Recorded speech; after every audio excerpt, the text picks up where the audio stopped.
maybe 3. We don't know for sure either. But anyways, these magi came from the east looking for who?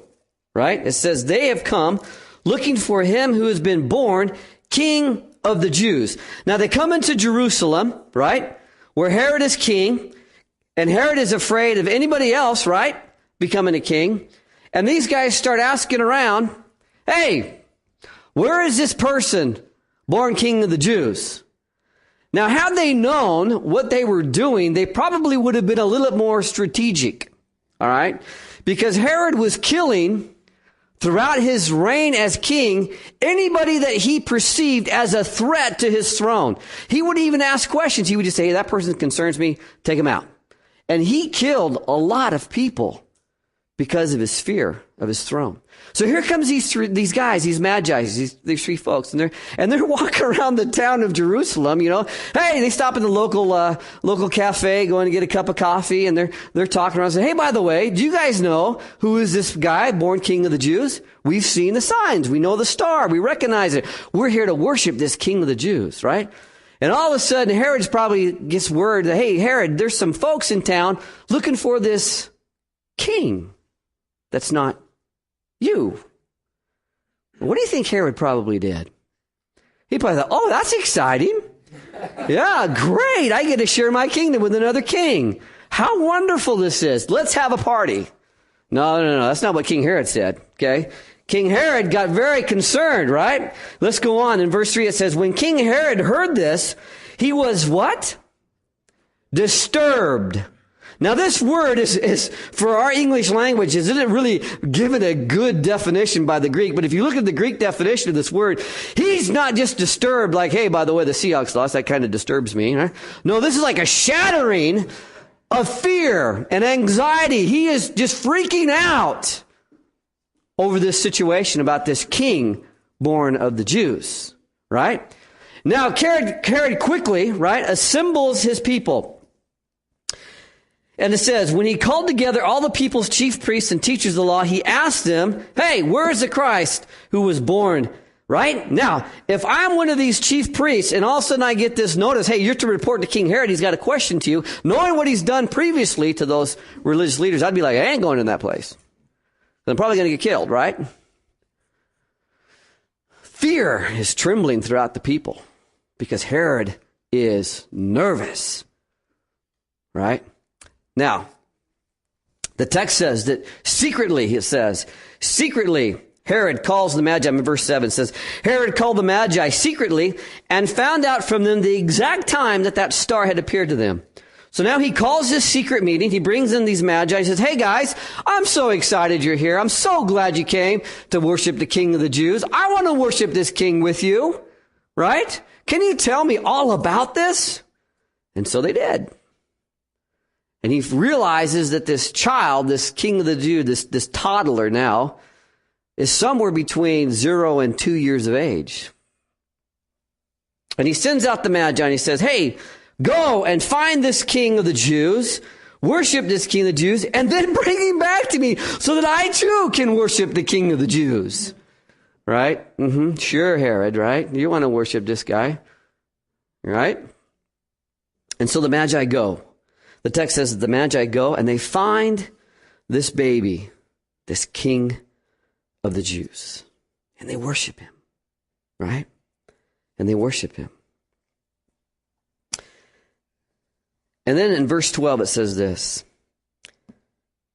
Having been warned in a dream, this is to the Magi, not to go back to Herod, they returned to their country by another route. Can you imagine how mad Herod was? I'm sure he sent some kind of detail out to find these guys. Hey, go find these guys and bring them back to me. I want to know why they didn't do what I wanted done.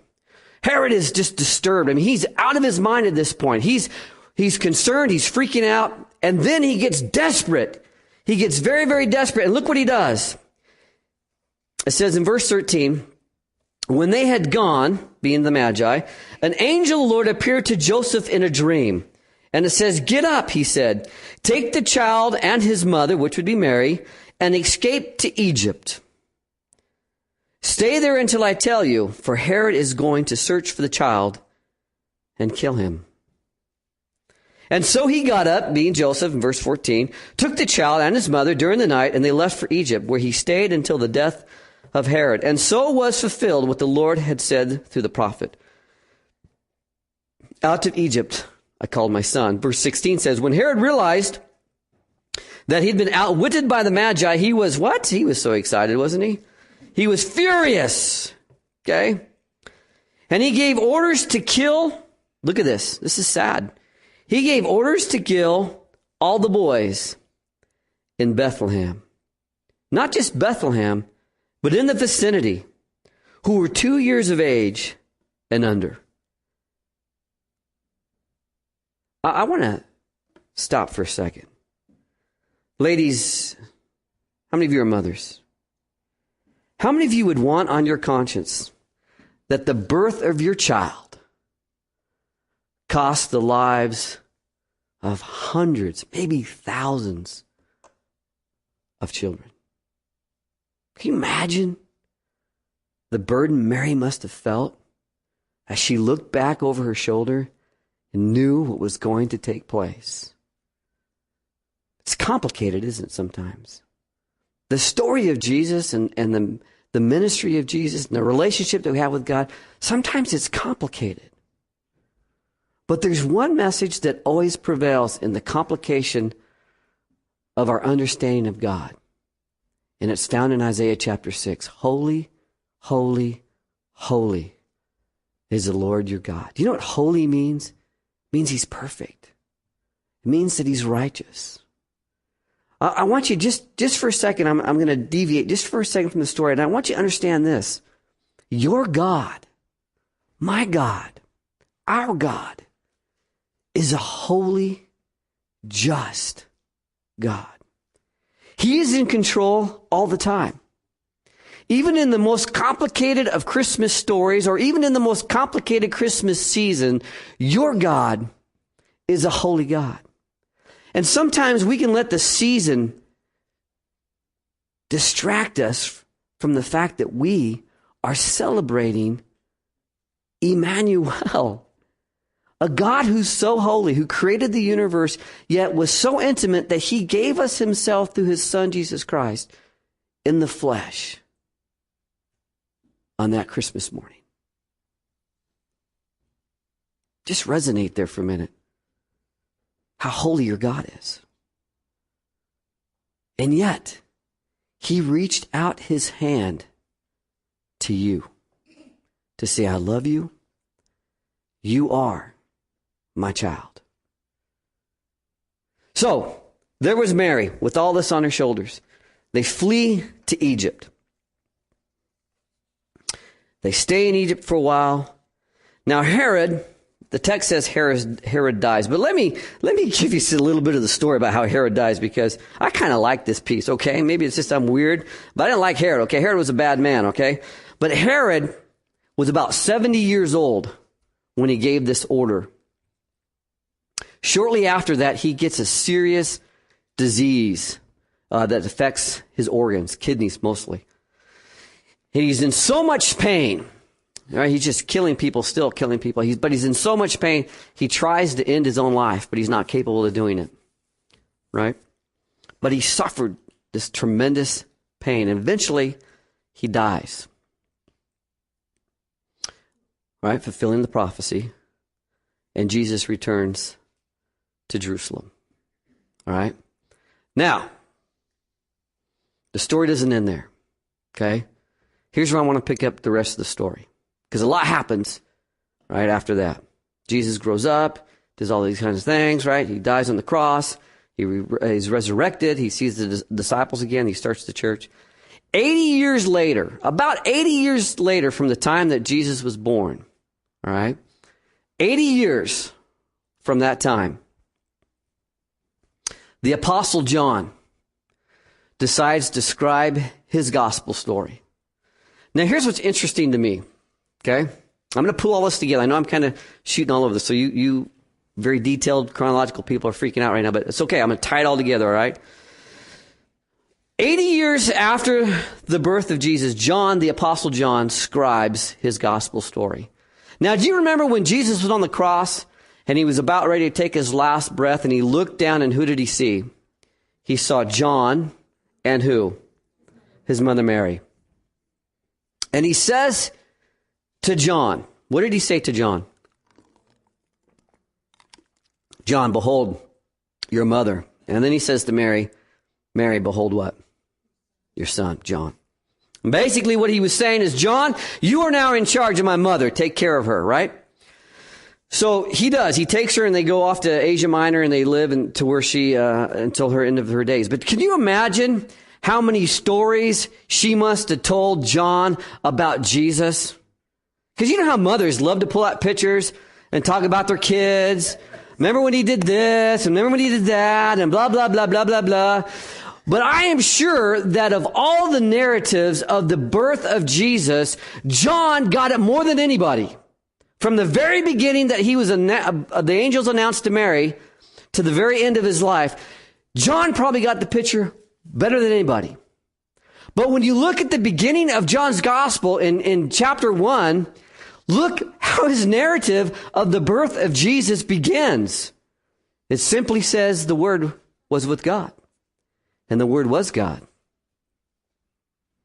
He leaves out all that stuff.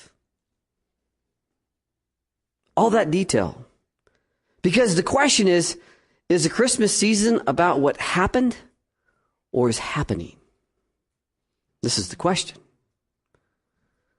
And John very strategically answers this question this way.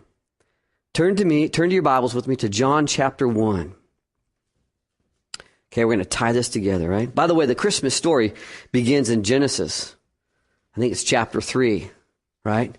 Where after the fall of man, where Adam and Eve sinned, he says, woman cursed, right? Woman got cursed. He said to the serpent, now your offspring and Eve's offspring will be against one another, right? And Eve's offspring will crush your head. Even though you'll strike his heel, he's going to crush your head, right? And here it is right here. Here's the crushing of his head. In the Gospel of John, in chapter 1, in verse 4. I think I got the text up there. Brett, can you throw that up there for me? In the Gospel of John, in chapter 1. Remember, this guy probably knew the nativity narrative, whatever it is, the birth narrative, better than anybody. But this is what he says. In him being who? Jesus, right? In him was life. Now, the was is highlighted because it's past tense. He's saying that happened. He was life. In other words, Jesus became man, right? For 33 years, he was in the flesh on this earth. You could actually touch him. You could see him, smell him, be with him, right? He was life. And that life was, he says, past tense, the light of men. In other words, during his ministry, you could look at him. Men could look at him. Man could look at him. Man, woman, child could look at Jesus, and they could see the love of God in action. God loves you. And they could see it, firsthand experience it. And then he says this in verse 5.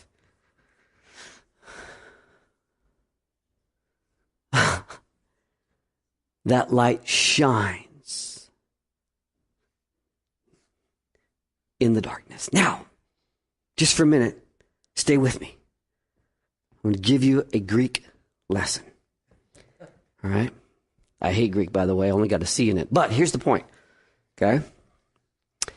That word shines is actually a verb. Okay? And in the Greek, their verbs work a little different. So you're just going to trust me on this, right? I'm selling you a real product here. That word shines is what they call a present active future tense verb. In other words, it's saying that it happened at that moment, it shined at that moment, and it is still shining today and will always shine. It's never going to stop shining. So really what it says is that light, it shines, it was shining, it is shining, and will always shine in the darkness. What was the darkness? The darkness was Herod. Okay? Why? Because the darkness did not what? Comprehend. This word is even more difficult to understand. Overcome. This word in the